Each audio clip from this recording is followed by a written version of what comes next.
Hi there, it's Ian here, and you're watching Grumpy Opinions, the show where I'm going to tell you all about what I think of films, TV shows, games, and life in general. Let's get on with the show.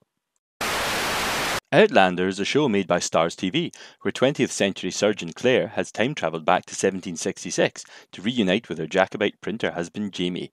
Episode 7, Creme de Menthe, picks up straight from the end of the last episode, with Claire being attacked by a bald baddie, and he's being all rapey, so Claire snatches up a letter opener and fights him off, and it ends up with him bashing his head in the fireplace at the end. And Jamie comes back and finds Claire all sorts of shocked, and then Fergus and Madame Brothel turn up, and they realise right away that he's actually an exciseman, and he's been looking for Jamie's ledger so he can seize all the booze that Jamie's been smuggling illegally. So while Jamie organises to move the booze from the brothel's basement, and asking young Ian to help sell it on the cheap, in case more excisemen come around, Claire sets off rushing to save the guy's life, because he's not actually dead, he's still technically alive, he's just his brain's a bit bashed. So she rushes off to the apothecary and she meets a random plot point, and the plot point lets her skip the queue so as long as she can come over the next day to help treat his ill sister for free. Now, not working for free is Ian and Fergus, and they manage to sell up a whole load of the brandy on the cheap, and then tossing in a few barrels of Creme de Menthe as a sweetener. Good job, lads. So Claire gets back and sets to work doing a trepanning on the exciseman, and then Jamie takes Sir Percival round the brothel because he unexpectedly turns up, knowing that the exciseman must have been there and hasn't come back. And it turns out that Sir Percival is actually a customs exciseman, not a mafioso as I thought last week. So there you go. And they look around and they don't find anything, so they end up leaving. And Jamie goes back upstairs to find that Claire's miffed about not being able to save the exciseman's life because, he died and she's such an awesome doctor she doesn't usually lose patients. But Jamie's less pleased that she's off meeting random people and offering surgery favours, but she goes off by herself anyway. Meanwhile, Fergus and Ian are getting hammered in the local pub, and Ian gets all glassy-eyed about some barmaid, and Fergus gives him a heads up on how to talk to women and, ply them with drink, which seems to work. And they're being overseen by Squinty McBadeye, who's watching them from the shadows. So Claire goes over to the house of the plot point guy, and she starts spouting weird nonsense and predicting Claire's future or something about, and it's a bit strange, and apparently she's some sort of soothsayer, but Claire guesses that actually instead of that she's probably just got a mental issue and offers a few things. So Ian on the other hand is dancing with the barmaid, and he takes her back to the print shop, and it looks like he's going to get his quill all sorts of inky that night. And then in a shocking turn of events, Jamie turns out to have chopped the body of the exciseman in a casket of Creme de Menthe, since apparently nobody in Scotland drinks that. And then they end up chatting a bit about, Claire getting a job as a healer and opening her own shop, which is all a little bit sudden considering she only got there last night.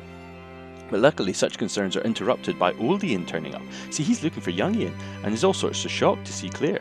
And for reasons not explained, Jamie doesn't tell him that young Ian's actually at the print shop and has been working for him. How curious.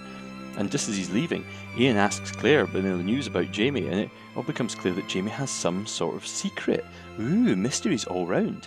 Meanwhile, back at the print shop, Ian's getting his jollies, and Squinty McBadeye breaks in, and so during the scuffle between them, a cabinet of secret pamphlets is knocked open, and Squinty nicks some pamphlets and accidentally sets fire to the shop, and he escapes, but Ian ends up having to retreat into the back room and finds himself trapped.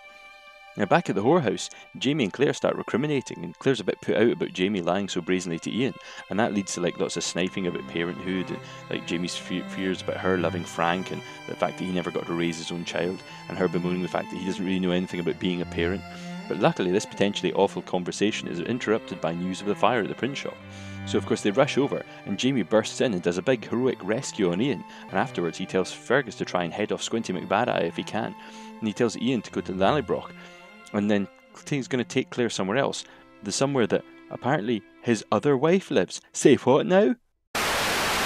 So what did I think? Well, this week was right into crash bang wallop excitement right from the start. I mean, after last week's pretty languid sex and introduction spree, this is a bunch of breathless jumping from place to place and things happening all over the shop. And it's a welcome change. I mean, it tells us a lot about Jamie and the people around him and what's going on in 1766 Edinburgh.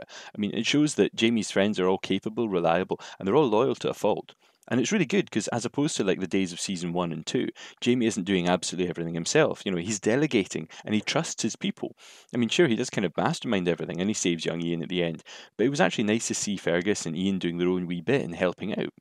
It was also really lovely to see Stephen Gray again as Ian, and he did a great wee subtle turn, quietly being a bit shocked and all emotionally stirred when he saw Claire. And the fact that they name-dropped Ned Gowan again, I mean, hopefully he'll actually make an appearance at some point, because I think they mentioned him last week as well. And we Ian chatting up the barmaid, that was really good fun. Although it's a kind of strange bar where the staff are allowed to sit down at the tables and let customers buy them drinks middle of the shift. I mean, I'm pretty sure you'd probably get sacked for that if you worked at Starbucks.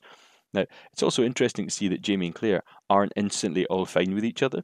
There's like a tension that, a few rows in the hay haven't just erased. They're both still feeling each other out and they're happy to see each other, but they're also trying to understand how each other tick. And, Claire doesn't seem entirely happy that, this sly 45-year-old man in front of her isn't the same honest and true 25-year-old man that she left behind.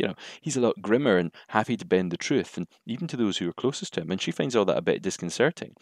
And Jamie isn't entirely convinced about Claire's return, and she still thinks that she went back to loving Frank. I mean, hell, he probably kind of resents her in some level for like having spent 20 years in what he probably imagines is some kind of 20th century domestic bliss. Learning to be a surgeon and doing all this stuff and raising Brianna and being with Frank, and while he was spending his time like in prison or freezing or like being a sexual plaything for like a spoilt rich girl. I mean, all of these things are going to have to take their course, and I'm glad that they aren't, being Star Trek'd into a single episode with like a quick pat resolution at the end. Now, on the other hand, I've mentioned a few times that although I do love the universe that Diana Gabaldon has created, I find some of her plotting a little bit trite and oddly paced, and we're kind of hitting that because although I enjoyed this episode, there's a kind of cheesiness to the sort of ABC of it. I mean, like Claire heading out to the apothecary and just happens to then meet somebody who just happens to have a sister who's a seer who undoubtedly is going to be important later on. I mean, it really reminded me of that scene where she met Monsieur Raymond at the beginning of season 2. I mean, similarly, like the whole business with the episode title and the Creme de Menthe dead guy in a barrel thing. I mean, that felt like something out of an episode of Allo Allo. I mean, not for non-UK folks, Allo Allo is like a farcical TV comedy show on UK TV. And I really hope it isn't going to go down that sort of what's up doc style of situation where they're going to end up losing the barrel and they'll have to try and find which is the right barrel of Creme de Menthe that's got the dead guy in. I mean, that might not happen, but I mean, this kind of feels like a setup for something like that, something slightly daft and a bit off the wall. Now, I could be totally off base here, but otherwise, why have Jamie mention the Creme de Menthe later on after we've already had Fergus and Ian talking about the Creme de Menthe earlier and putting it? It just seems like it's a setup for something, and if it doesn't come to anything, it just seems like a really weird thing to throw a gag in, and especially to name an episode about. Another thing that kind of rang a bit strange to me was Claire's attitude after the exciseman died. I mean, sure, doctors lose patients, especially surgeons, but they must do that all the time. I mean, I know people who are doctors, and they don't talk about things like going, "Oh, I lost a patient." I never lose a patient. It never happens. That sounds like something that you get on a TV drama. And I know this is a TV drama, but I mean like a soap. I mean, after 12 to 15 years of being a surgeon, Claire surely must be used to losing a patient. I mean, it felt like a bit of a silly line for her to be saying, I never lose a patient. And I mean, maybe she's like the super surgeon in the whole of Boston, but it was something clunky about that line, just and that whole attitude made me feel a bit weird. And maybe it was supposed to be off the back of how she isn't happy about things and how the situation seemed a bit weird. Maybe she was still a bit shell shocked from the guy trying to like rape and kill her. But it felt a bit odd. And it felt like trying to create some kind of tension where there didn't really need to be any. And I'm surprised at how little Claire really had to do in this episode. I mean, let's face it, if she hadn't gone mental about trying to save the exciseman and being desperate to do that, she wouldn't really have had anything to do until nearly the end of the whole episode. And on top of that, she came across as being a bit more stubborn and flexible than usual. Now, if there's one thing the show seems to have taught us, it's that Claire's stubborn and flexibility tends to actually cause as many problems as it solves. I mean, sometimes it ends up making her, really useful and resourceful and stuff. But then other times it ends up with like, her making an enemy of like, the Lord Saint Germain in France, or, getting herself captured by the Redcoats and when she's trying to get to Craig Nadoon and making Jamie have to break her out of prison and all the other things that it seems to have caused over the years. And she's barely back in Jamie's life 5 minutes, and she's trying to now save a rapey murderer who, let's face it, if he'd lived, would actually potentially bring them all to ruin. As Jamie said, she'd end up going to prison, because it would be assumed that she'd assaulted him and she was a prostitute, because that's the world as it is at this point.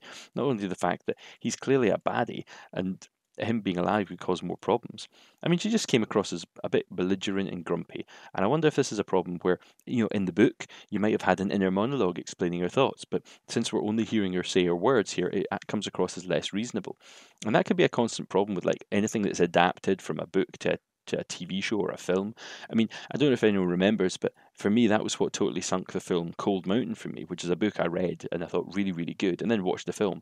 But the whole book was all Jude Law's character, doing voiceovers, and then the film itself didn't, have any, and it just came across as a really strange film about a guy who didn't say much. Maybe nobody else saw that. Anyway, that this week was still pretty good, and I'm really curious to see where the ongoing story is going to take everyone.